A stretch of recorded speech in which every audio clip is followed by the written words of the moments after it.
So there are numerous factors that go into making an image look cinematic. This can range from the lighting that's used, the camera that's used, the lenses, the camera position, the lighting position, set design, color grade. There are many factors that come into making an image look cinematic.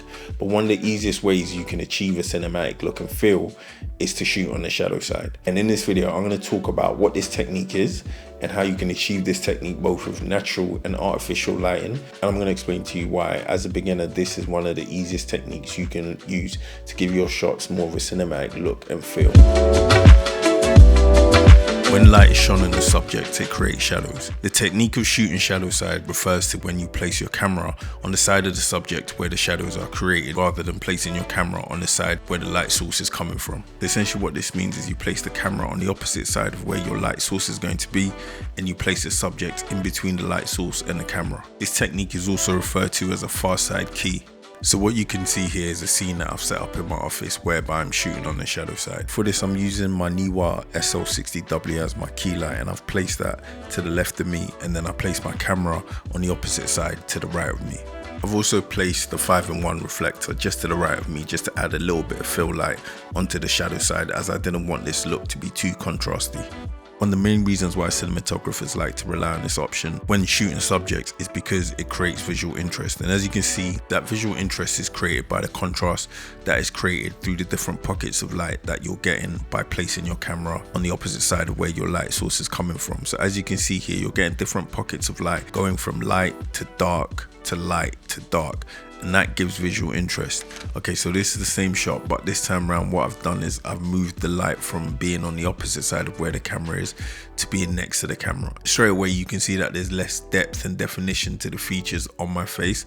Although you are getting a few pockets of light, it's not as well defined as you're getting when shooting on the shadow side. So when we put the two shots side by side, the shot on the left, which is me shooting on the shadow side, there's a lot more contrast in the face compared to the shot when you're shooting on the light side. When you shoot with the light on the same side as the camera, you can see that a large part of my face is well lit, and it makes my face look flat compared to when you're shooting on the shadow side. And the features are a little bit more defined, and the light for me looks a little bit softer because of more of that gradual roll off from light to dark. Shooting shadow side can be achieved so easily by just using natural light, and that's one of the reasons why I really recommend it when you're first starting out as a beginner, as a way to practice your cinematography. As you can see from all these clips here, I've shot shadow side by only using natural light source as my main key light. So for this shot here, it's just a very simple shot of me spraying water onto the plants in my living room, and all I've done is I've positioned plant, which is the main subject, between the camera and the window. So you're having your light source coming from the window being on one side and your camera on the other side. The light that's coming from the opposite side is giving more shape and depth to the plant. Once again, you're always getting these different pockets of light hitting different parts of the plant and adding more visual interest. And you're also seeing that there's a lot of contrast within this shot as well. For this shot, the main subject is the mug of coffee, and as you can see, that's in the foreground. And what I've done is same approach as always. I've let the light source be the window light coming from the window in the living room, and then I've positioned the camera on the opposite side, once again shooting the shadow side, and you're still once again seeing those same principles, but this time you're getting more pockets of light because you're getting pockets of light in the foreground and in the background. So if you look on the mug, you're getting pockets of light. If you look in the background as well, you're still getting those pockets of light. That's giving the image a lot of contrast and visual interest once. So on this shot, you're seeing even more contrast, as the main light source once again is the natural window light, and it was quite bright.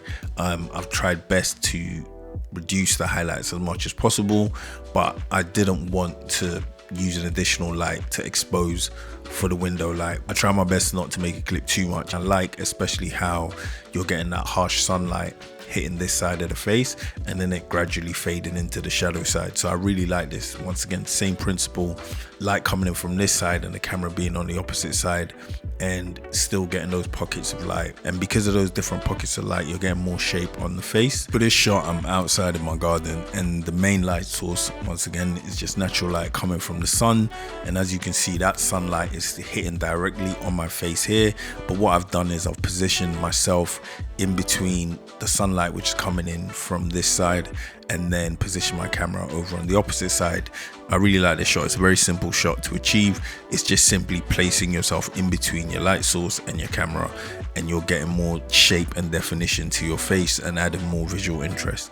So that was my breakdown of shooting on the shadow side, and I want to stress once again, this is not the only technique that is needed in order to give your images a cinematic look or feel, but it's one of the techniques that I feel as a beginner you can pick up quite easily and use in a pinch, and it requires very little equipment, all very inexpensive equipment, and can be achieved both with artificial and natural lighting. So I hope you guys enjoyed the video. If you did, please give this video a like, subscribe to my channel if you haven't already, and please let me know in the comments what techniques you're using in order to give your shots that cinematic look and feel. But for now, thank you for watching, and I will see you guys in the next video.